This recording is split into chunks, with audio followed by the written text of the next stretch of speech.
मार्च के महीने से शुरू हुआ लॉकडाउन अब 17 मई तक बढ़ा दिया गया है। उसके आगे भी महामारी के चलते इसकी मियाद और कितनी बढ़ाई जाएगी इस बारे में बताना अभी संभव नहीं है। लेकिन भारत में क्योंकि कोरोना को काफी हद तक नियंत्रित करने का काम मोदी सरकार की तरफ से किया जा रहा है, तो लॉकडाउन 3.0 में इसमें कुछ रियायत दी गई है। और क्योंकि गर्मी भी अब अपने चरम पर पहुंच गई है, तो सरकार की तरफ से जारी आदेश के मुताबिक ई कॉमर्स कंपनियों को छूट दी गई है।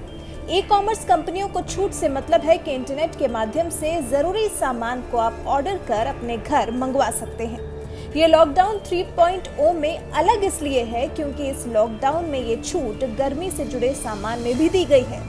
इन गर्मी के सामान में फ्रिज, कूलर, एसी शामिल है। साथ ही मोबाइल, लैपटॉप को भी इसमें रियायत दी गई है।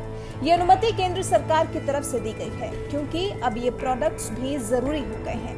लेकिन इन्हें खरीदने की अनुमति सिर्फ ग्रीन और ऑरेंज जोन को दी गई है। रेड जोन में रहने वाले लोगों को अभी ये छूट सरकार की तरफ से नहीं दी गई है। हालांकि डिलीवरी एजेंट्स को सोशल डिस्टेंसिंग का पूरा ख्याल रखना जरूरी होगा।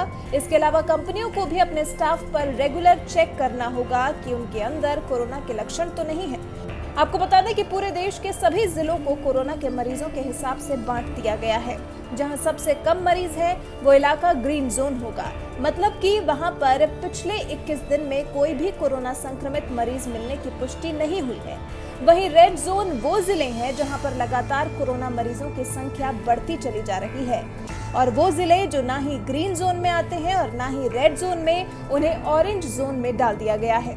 और ई कॉमर्स इंडस्ट्रीज को फ्रिज, कूलर, एसी बेचने की अनुमति सिर्फ ग्रीन और ऑरेंज जोन में होगी। रेड जोन को अभी ऐसी कोई रियायत नहीं दी गई है।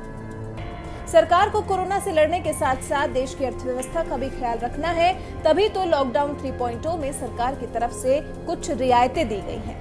नहीं तो अभी तक 54 दिन का लॉकडाउन घोषित किया जा चुका है और सरकार के पास भी राजस्व नहीं है, इसलिए ये रियायतें दिया जाना जरूरी है। हालांकि सरकार अगर जनता के बारे में सोच रही है तो जनता को कम से कम खुद के बारे में सोचकर पूरी साफ सफाई रखनी चाहिए और लॉकडाउन के लिए जारी सरकारी गाइडलाइंस का पालन करना चाहिए।